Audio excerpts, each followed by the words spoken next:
The Jamaica Gasolene Retailers Association, JGRA, is calling for gas station operators to tighten security following yesterday afternoon's shooting of a pump attendant on Deanery Road in St. Andrew during a brazen robbery. Now, the attendant remains in critical condition in hospital.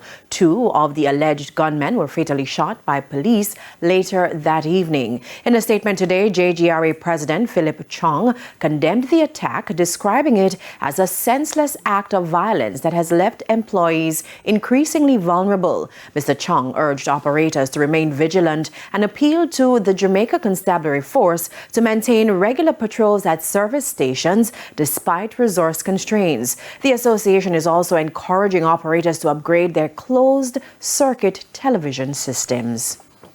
Now, still to come this evening, why one Westmoreland MP is calling for a ganja amnesty. And in business news, FSC says more Jamaicans are signing up for individual retirement accounts. We'll be right back.